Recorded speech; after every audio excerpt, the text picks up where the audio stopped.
אומרים, כשרוצים להגיד החכם גדול מאוד בדורו, אז אומרים חד ודל. חד ודל, אומרים חד בדור. ואני חשבתי, למה זה חייב להיות חד ודל? זה יכול להיות גם שניים. איך זה יכול להיות שניים? אחד זה ראשי תיבות חכמים גדולים. מי זה החכמים גדולים? החכמים הגדולים. ודלה, בית לשני הרבנים. דוד ורונן, והאלף, אביגול אביטן. אז חד ודלה. ברוך השם, הם דבר אחד, ובדור אחד נפלא ביותר. תזכרו את זה.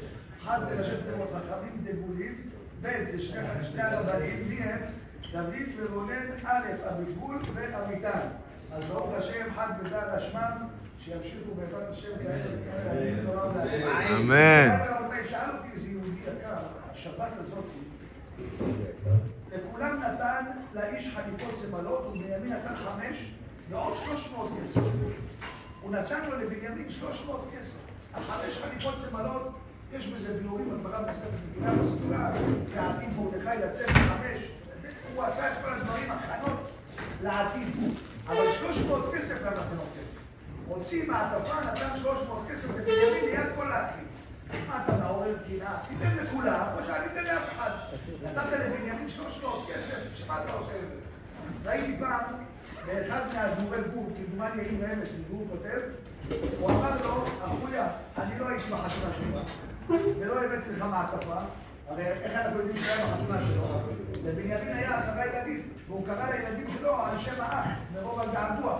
אחד מהשמות של הבנים זה חופים וחופים. מה זה חופים? לא הייתי בחופתך, ואתה לא היית בחופתי, לא הייתי בחתונה שלך. ואת המעטפה לא שמתי בחתונה, אז הנה נותן לך את המעטפה עכשיו בחתונה. ככה הוא אומר, היו באבס דיבור. ככה זה בתיקון של החסידים. ככה הוא אומר. אבל אני בסייעתא דשמיא ראיתי באחד המקומות, בהקדמה לאחד הרמב"מים החדשים שיצאו, ראיתי שם דבר, פשוט הזדעזעתי מאוד. מה היה עומק הנתינה של 300 שקל שנתן יוסף לבנימין? מוריי ורבותיי, בתקופת בעל התניא היה חכם גדול, צדיק יסוד עולם, שקראו לו רב שלוים מקרלין. הוא היה התלמיד של רב אהרון מקרלין. רב אהרון מקרלין זה המחבר הפיוט המפורסם, יא החסוף. יא החסוף נועם שבת, זה כתב אותו רב אהרון מקרלין, זה הקרלינר. התלמיד שלו קראו לו רב שלוים מקרלין, רבי שלמה מקרלין. ואחד מהתלמידים של בעל התניא הגיע לבעל התניא לבכות ולקנות לפניו שאין לו ילדים, הוא רוצה ברכה לילדים. בעל התניא הסתכל עליו, אמר לו, אני לא יכול לתת לך את הישועה, תיסע לקרלין, תלך לרב שלוים מקרלין, הישועה שלך נמצאת שם. הבן אדם מהר התקפל ונסע לקרלין, הגיע לרב שלוים מקרלין.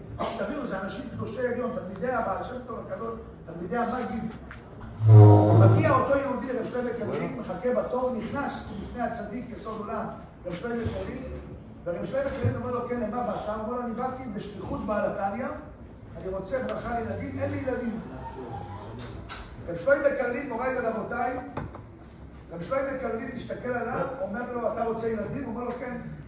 הוא אומר לו, תקשיב טוב, אני רוצה שתביא לי פה על השולחן $500,000. בזמנו הרובלים, אני עושה לכם לפי הרובלים, זה $500,000.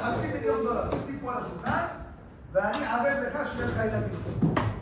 היהודי מסתכל עליו ככה, אומר עוד פעם רבנים של כסף, רבנים של פלוש. עוד פעם באו רבנים של הכסף. מסתכל עליו, אומר לו, כבוד הרב, יש מצב לאיזה הנחה, $500,000 על השולחן, ויהיה לך ילדים. הוא אומר, אני אתייעץ עם אשתי, צריך להתייעץ עם אשתו. הוא יצא החוצה, דיבר עם אשתו, תמיד האישה, מוריי ורבותיי, תמיד, האישה יותר חכמה מהגבר. תמיד. ואם אתה לא מאמין בזה, תנסה לראות את זה. מוריי ורבותיי, תמצאו טוב מה קרה שם. האישה אמרה לו, אל תתמהמה. אנחנו רוצים ילדים. $500,000. שילך כל הכסף. אנחנו רוצים ילדים, אין לנו ילדים. למעלה מ-20 שנה אין ילדים. הוא אומר לה, חכי, אני יודע איך לעשות עסקים, אני ביזנסמן, אני אסתדר עם זה. אני אבוא איתו לאיזה פשרה, נעשה את אולי מתשלומים. נכנס לרב שלוים מקרלין, נהיה כבר אחרי צהריים, רב שלוים מקרלין מסתכל עליו ואומר, מה? כל הכבוד הרב, אולי נחלק את זה, נסדר את זה אולי, נראה, אולי הרב יעשה לי בלי מע"מ, אולי רב שלוים מקרלין, קודש הקודשים, מלאך השם צבקות, תבינו מה זה רב שלוים מקרלין יום אחד, אני תכף תבינו בסיפור הזה. אומר לו רב שלוים מקרלין, $500,000, שקל לא פחות, אני מבטיח לך ילדים, נגמר. מתחרקש, יוצא, אשתו אומרת, נו, חבל לזמן. אתה, ברוך השם, כסף לא חסר לנו. בדרך כלל זה בא או על חשבון זה או על חשבון זה, ככה הדברה הופתרת. אז כדאי לך לשחרר את זה, כי הוא צדיק יסוד עולם, זה לא... מוריי ורבותיי, ההוא מתעכב, כבר שקעה, חמה, יצא, כוכבים, נכנס אחרי הרונית לרב, אומר לו, כבוד הרב, תראה, באמת, לקח לי יום שלם, ומיקוחים, עם אשתי וזה, אני מוכן. איפה אני מפקיד את הכסף? הוא אומר לו, לשלום מקרבים, מצטער. יצאו הכוכבים, מצטער. כבודו, שהשם יצליח דרכך, סע לחיים טובים. נגמר. הרב, אני בא עם... אמר לו, וואחה, תביא עכשיו 2 מיליון. נגמר. שלום. הוא יצא משם שבור, מגיע בחזרה לעיירה של בעלתניה. בעלתניה רואה אותו, אומר לו, נו, היית אצל שלום מקרבים? אמר לו, כן, הייתי. מה היה? אומר לו, הרב, את תשאל, היה לנו משא ומתן, רציתי זה, הוא רצה 5 מיליון, רציתי להסתדר איתו. אמרתי, אולי... אמר לו, נו, אומר לו, והגיע קצת הכוכבים, הוא מפרץ לבכי, הוא אומר, נכנסתי לרב, הסכמתי בסוף, אחרי הרבה קשיים, והרב אמר לי נגמר, too late, זהו. בעלתניה הסתכל עליו, אמר לו, אתה התווכחת עם רב שלום מקרבים? הוא אמר לך ככה, ואתה התווכחת איתו? מה אתה עושה? הוא אומר לו, כבוד הרב, אתה יכול להסביר לי עכשיו מה קורה פה? אני לא מבין מה קורה פה. אומר לו בעלתניה, אתה בגלגול הקודם פגעת בתלמיד חכם, פגיעה נוראה ואיומה. כתוב בגמרא, כל מי שפוגע בתלמיד חכם, אין תרופה למכתו.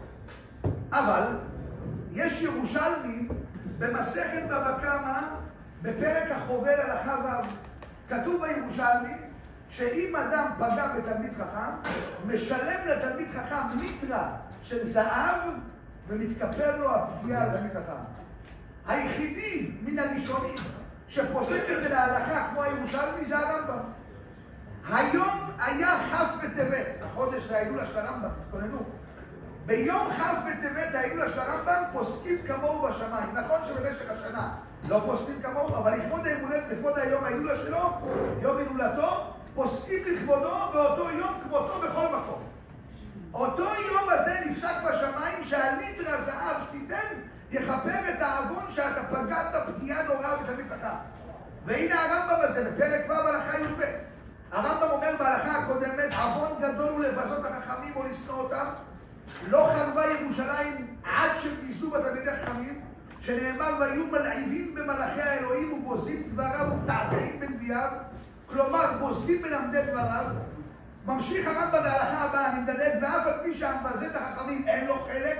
תראו איך הרמב"ם מדבר כל מילה, אין לו חלק, הוא לא ממשיך על הרמב"ם. אין לו חלק, תדע כמה זה חמור. אם באו עדים שביזהו אפילו בדברים חייב נדוי ומנדים אותו בית דין ברבים וקונסים אותו ליטרה זהב בכל מקום ונותנים אותה לחכם. אתה, מוריי ורבותיי, תקשיבו טוב איזה מזעזע זה.